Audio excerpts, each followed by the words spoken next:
लेकिन आवाम में मैसेज नहीं जाना चाहिए कि मुसलमान को हम तोड़ने के लिए तैयार हैं, ये बर्दाश्त नहीं है। किसी में इतना हिम्मत नहीं है कि फुलवारी शरीफ के इमारत शरिया में घुस करके और फुलवारी के आवाम को चैलेंज कर दे कि मैं आ रहा हूँ, तुमको क्या करना है देख लिया जाएगा।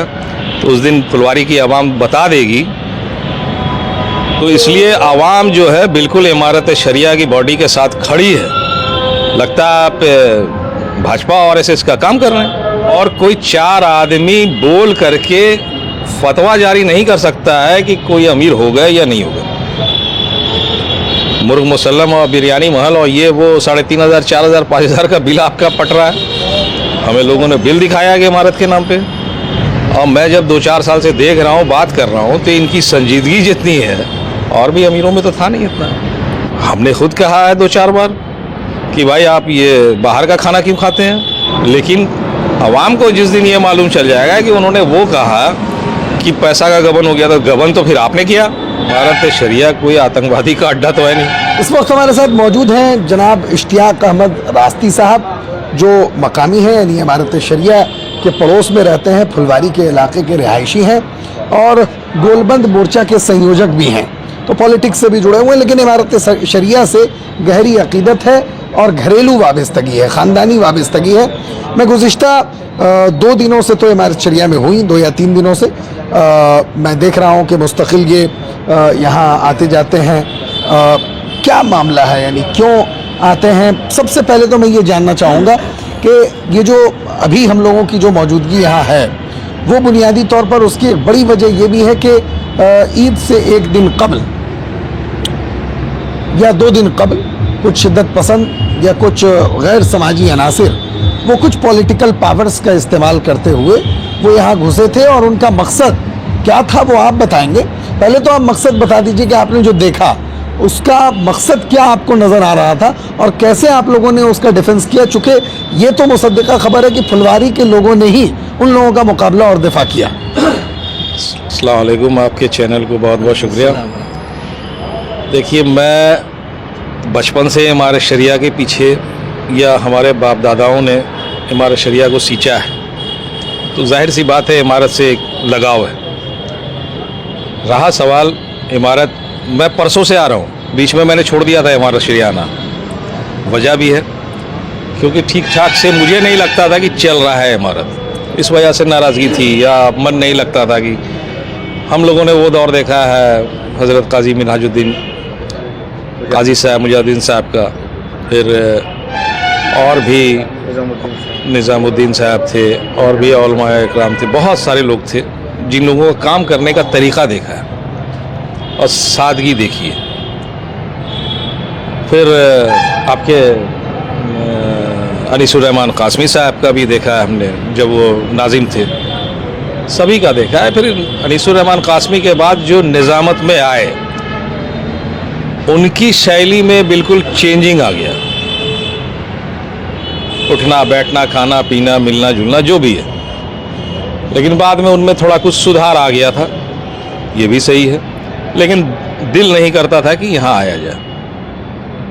परसों जो है, देखिए रमज़ान का महीना चल रहा था, आज माशाल्लाह ईद है, ईद की बहुत बहुत शुक्रिया, मुबारकबाद सभी को।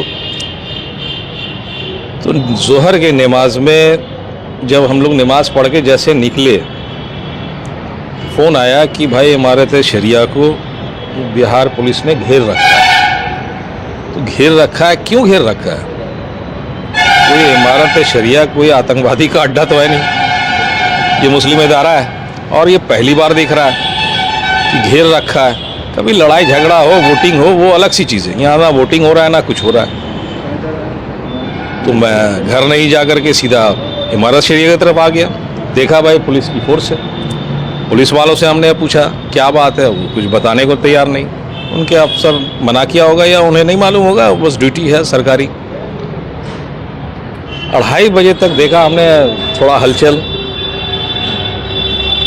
तो पता चला कि शिबली साहब जो नाजिम हुआ करते थे पहले, उन्होंने दरख्वास्त दिया है या FIR किया है कि मैं यहाँ का नाजिम हूँ, ये हूँ वो हूँ, और मुझे एंट्री नहीं दिया जा रहा है, इसलिए हमें प्रोटेक्शन के लिए फोर्स दिया जाए। चलिए भाई, लेकिन प्रोटेक्शन के लिए ये 30-40 फोर्स मिल जाए, ये बहुत सोचने वाली बात। तो सरकार की मिलीभगत नज़र आ रही थी, सरकार की मिलीभगत नज़र आ रही थी। तकरीबन 200 पुलिस फोर्सेस थे शायद। नहीं, उतना तो नहीं गिना हमने, 30-40 का अंदाज़ा देखा था। तो चलिए भाई, तो बैठने नहीं दिया जा रहा है। तो अब जब आप नाजिम यहाँ रहे नहीं, हमने वो दौर भी देखा, अनीसुर रहमान साहब निज़ामत जब छोड़ा उन्होंने तो बहुत इत्मीनान से घर चले गए। हमने पूछा भी कि क्या हुआ, तो नहीं मैं छुट्टी में हूँ। काफ़ी दिन तक बेचारे अब निज़ामत करते थे, नहीं बोल पा रहे थे, तो एक इज्जत होती है। लेकिन ये पहली बार देखा कि मैं हूँ नाजिम और नाजिम कोई और बन गया, ये तो अच्छी बात है नहीं। तो उसी तो में जो सूरत हाल है मौजूदा, इसमें एक बड़ा सवाल ये बन रहा है कि कुछ लोगों ने खुद साख्ता तौर पर मैं अमीर हूँ, फला नायब अमीर हैं, तो क्या इमारत शरिया में जो अरबाब हल वक़्त हैं, जिनकी तादाद बिहार, उड़ीसा, झारखंड, मगरबी बंगाल से तकरीबन 900 के आसपास है, शुरा है, ट्रस्टीज़ हैं, मजलिस आमला है, तो क्या इन तमाम चीज़ों को और तमाम जो ये बना हुआ बॉडी है, इसको मस्क करके, इसको बाईपास करके 4 आदमी मिल के किसी को खुद साख्ता तौर पे ऐलान कर दे तो कोई अमीर हो जाता है? देखिए, ये बात यहाँ की आवाम को भी नहीं मालूम था कि अमीर अपने आप को कोई घोषणा कर दे और अमीर के बाद नाजिम भी बन जाए। आने वाले 4 आदमी ऐसे थे जिनको आधी आबादी फुलवारी की क्या 90% पहचानती नहीं है। जो लोग पहचानते भी हैं, उनके साथ जो आए वो सब दागदार भी हैं। दागदार से मुराद? अब मान लीजिए कोई है मेडिकल कॉलेज चलाते हैं, अब बताइए उनसे सवाल पूछिए कि कितने मुसलमानों का भला कराया। सवाल है बहुत सा। एक और मौलाना थे, सोशल मीडिया जाकर देखिएगा तो कितनी बुराई चली आ रही है। तो उनके पीछे मुझे जाना नहीं है। कहने का मतलब है कि रमज़ान का महीना था। एक सवाल ये भी है कि जैसे जो नाजिम होते हैं, सारी चीज़ें तो बेसिकली उन्हीं के ज़िम्मे होती है। अब वही बाहर निकल के इल्ज़ाम लगा रहे हैं यानी गबन का, और तो इस पर क्या आप बोलेंगे? ये चीज़ आवाम को नहीं मालूम है कि गबन वो क्या किया, और वही बता रहे हैं निज़ामत जो करता है सारा पैसा का तो हैंडल वही करते हैं, सारी चीज़ उन्हीं के साइन से होता है। ये तो मुझे मालूम है। लेकिन आवाम को जिस दिन ये मालूम चल जाएगा कि उन्होंने वो कहा कि पैसा का गबन हो गया, तो गबन तो फिर आपने किया, और उनकी रिहाइश और उनका रहने का तरीका और उठना बैठना सारे फुलवारी के लोग जानते थे, और नाराज़गी भी था। क्या मतलब क्या था वो? हमने खुद कहा है 2-4 बार कि भाई आप ये बाहर का खाना क्यों खाते हैं, मुर्ग मुसल्लम और बिरयानी महल और ये वो 3,500, 4,000, 5,000 का बिल आपका पट रहा है। हमें लोगों ने बिल दिखाया कि इमारत के नाम पे। हमने खुद नाजिम साहब को बोला था कितनी बार, ये सब पे रोक लगाइए। तो कोई मेहमान आता है अलग सी बात है, खैर वो सब छोटी छोटी बात है, उस सब पे जाना नहीं चाहिए। लेकिन आप नाजिम हैं, आपके दस्तखत से ही सारा पैसा निकलता है, या फिर आपने गबन कर दिया। अगर नील हो गया तो गबन हो गया। ये तो जो भी लोग हैं इमारत को चलाने वाले, अमीर शरीयत हों या और भी ट्रेजर में हो, जो भी हो, वो लोग देखेंगे। आवाम को इससे कोई मतलब नहीं है।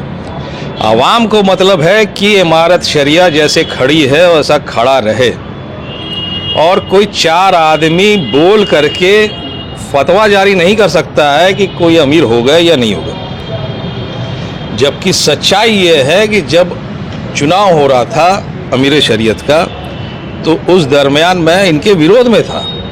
अच्छा, मुझे नहीं मालूम था कि ये कौन है नहीं है, बस सुना कि अमेरिका रहते हैं। हमने बोला जब वो अमेरिका रहते हैं तो यहाँ का निज़ामत कैसे चलाएंगे।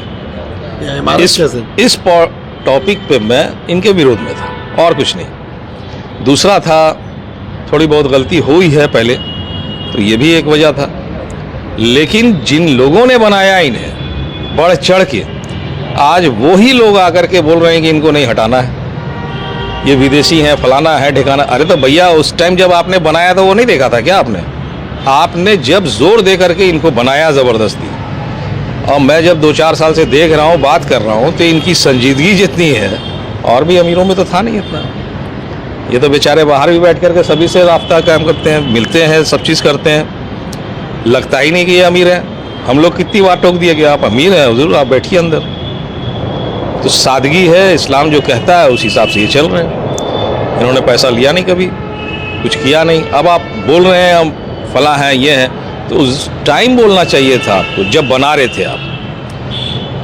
तो कहने का मतलब है फुलवारी में उमूमी तौर पे क्या माहौल है, आम लोगों का क्या तासुर है? फुलवारी शरीफ में माहौल यही है कि जो लोग भी आए थे शरारत की नीयत से या बदनाम करने की नीयत से, बहुत ज़्यादा गुस्सा है अवाम में कि आज के माहौल में जो हालात हैं, मुसलमानों को बहुत सोच समझ के चलना है। आप तो ऐसा आगे लग रहा है विलन है, लगता है आप भाजपा और एसएस का काम कर रहे हैं, यानी एजेंटी कर रहे हैं। हो सकता है कि इसमें कोई हो भी जो अमित शाह मोदी से पैसा ले लिया हो। कहीं बहुत डर लगता है भाई हमको, तो कौन कब बेच के चला जाए पता नहीं। तो इसलिए आवाम जो है बिल्कुल इमारत शरिया की बॉडी के साथ खड़ी है। और अगर बनना ही था आपको या जिनको भी बनना था, आपको अगर लगता है कि नहीं फुलवारी के अवाम हमारे साथ है, तो अवाम में जो भी गिने चुने लोग थे उनसे आपको रास्ता कायम करना चाहिए था कि ये गलती है, वो गलती है, आप लोग जाइए बात कीजिए और हम लोग को बैठाइए, बात कराइए। ये एक अलग चीज़ होती। लेकिन ये तो हो गई कि गुंडाई हो गया। तो गुंडाई फुलवारी की जनता बर्दाश्त नहीं करती है। कितने गुंडे आए, कितने चले गए, साथ मिलता नो डाउट, लेकिन आज के वक्त में कोई साथ नहीं देने वाला। जो देते हैं वो भी नाराज है उन लोगों की हरकत से, और जो लोग नहीं भी चाहते होंगे कि ये किया जाए वो भी पिसा गए, उनकी भी बनी बनाई इज्जत करी चली गई। ये तो अच्छी बात है नहीं ना। ये कौम को आप धक्का दे रहे हैं और कौम को चोट पहुंचाने का काम कर रहे हैं। उत्तर प्रदेश, महाराष्ट्र, आप जहां देखिए आज क्या हालात, और आप इस हालात में भी आप बिल्कुल तोड़ने की जिद पे लगे हुए हैं। तो मुसलमान तोड़ने नहीं देगा। जहां रहेगा इकट्ठा रहेगा, जो है वही रहेगा इंशाल्लाह, और आगे जो होगा देखा जाएगा। और किसी में इतना हिम्मत नहीं है कि फुलवारी शरीफ के इमारत शरिया में घुस करके और फुलवारी के अवाम को चैलेंज कर दे कि मैं आ रहा हूं, तुमको क्या करना है देख लिया जाएगा। तो उस दिन फुलवारी की अवाम बता देगी कि आप औलमा हैं, ठीक है, आपकी इज्जत उतना ही थी। उल्टा टांग देगा लोग। कौम के साथ गद्दारी बर्दाश्त नहीं होगी। इसलिए जो लोग भी कर रहे हैं वो सचेत हो जाएं और दोबारा आइंदा ऐसी गलती ना करें, किसी के बहकावे में ना करें जिससे कौम को नुकसान हो। यही मैं गुजारिश करता हूं कि ये सब बहकावे में ना आकर के करें। जो भी करना है बात आपस में बात कर लीजिए। ये भी आपके भाई हैं, भतीजा है, बेटा है, जो भी हैं, अमीर शरीयत से बात कीजिए, संजीदा इंसान है। और धरना में आप बैठे थे, सब जगह, हर जगह बात होती है आपकी, तो इस टॉपिक पे क्यों नहीं होगी? आप बात कीजिए। लेकिन आवाम में मैसेज नहीं जाना चाहिए कि मुसलमान को हम तोड़ने के लिए तैयार हैं, ये बर्दाश्त नहीं है। बहुत बहुत शुक्रिया। तो हमारे साथ फुलवारी की नुमाइंदगी कर रहे थे इमारत शरिया से दिल से अकीदत और मोहब्बत और पुराना रिश्ता रखने वाले एक मारूफ शख्सियत, कैमरामैन मोहम्मद शाहिद रहमानी के साथ फजल रहमानी, इमारत शरिया, फुलवारी शरीफ, पटना।